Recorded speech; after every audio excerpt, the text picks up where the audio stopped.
Hey everybody, today we're going to do a little wet molding tutorial. Wet molding leather is when you wet leather and mold it. Pretty self-explanatory.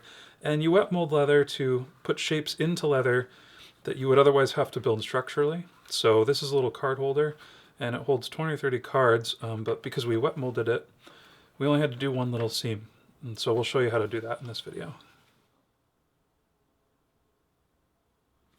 So we have a chunk of leather here. You want to use veg tan. I think you can usually get away with wet molding dyed hides and stuff, but if it has a lot of oil, it's going to be kind of difficult because the water won't penetrate through the hide. We're using just totally natural vegetable tan leather. This is from Herman Oak. Weaver carries it, and this is just a little bit of water. Some people, the temperature of the water, I know if you boil leather, that's how they used to make leather armor. This is just room temperature water, and all we're going to do is we're going to put the leather into the water. And if you listen,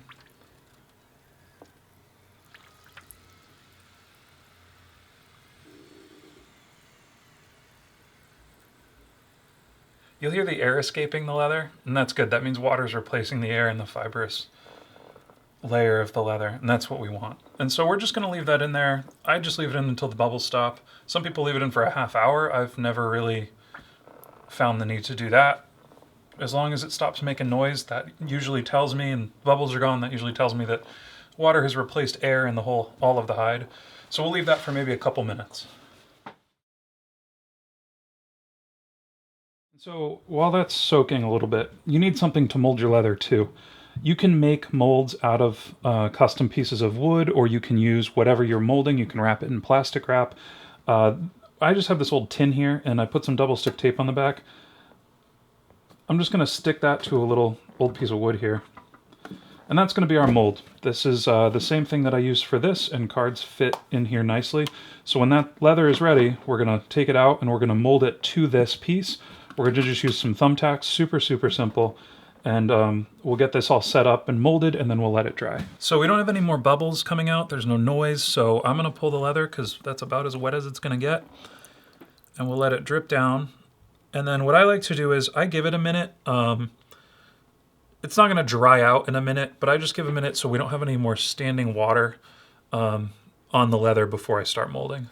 So for molding, you're going to use your hands mostly, but then we're going to bring in a couple other tools, and you can use whatever you want. I like to use, for little curves like this, I like to use a Sharpie.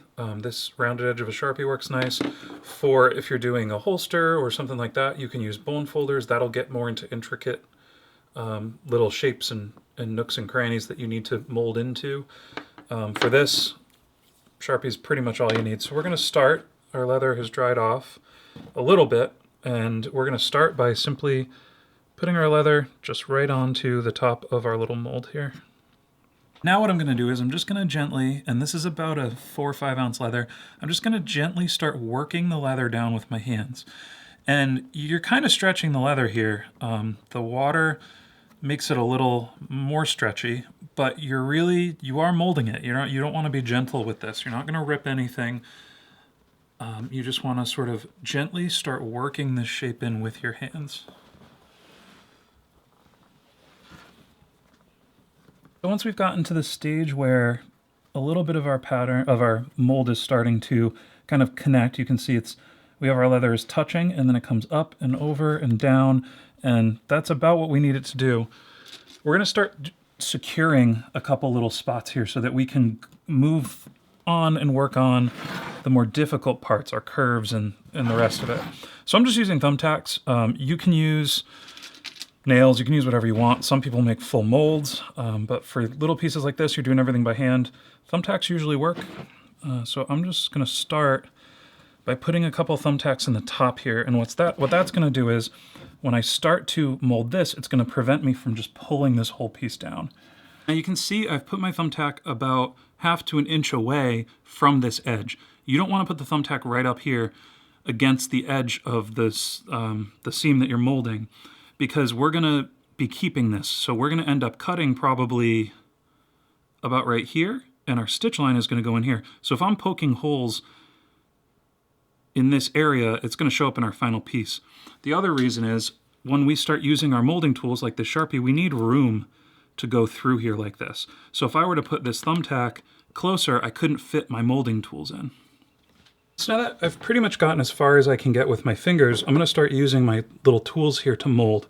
Now looking at it, I think what I'm going to need to do is I'm going to probably use my bone folder to get this flat face, and then I'm probably going to use the curve of my Sharpie here to get the transition to where it'll meet up and where we're going to stitch on the bottom. The first thing I'm actually going to do is use my Sharpie, and I'm going to kind of just go around, and this takes a while. You got to kind of go at it for a while because this leather is going to continue to mold and stretch into the shape that you want.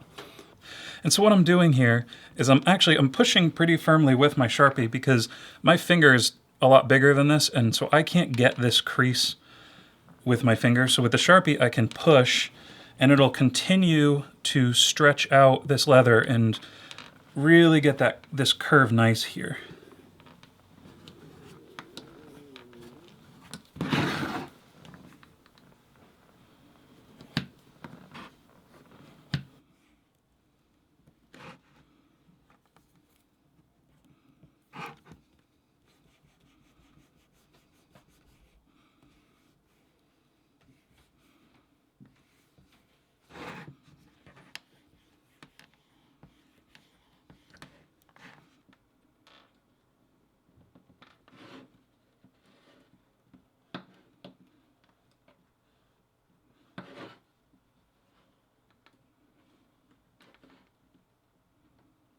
And I think I'm good to go. 10-15 minutes of messing with it, making sure all of our curves are nice.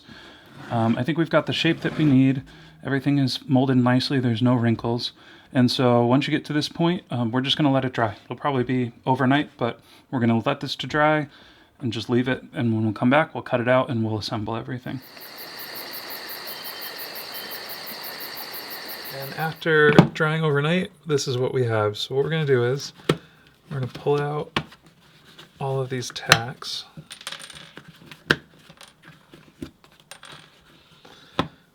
And when we remove this, you see it's kept its shape completely.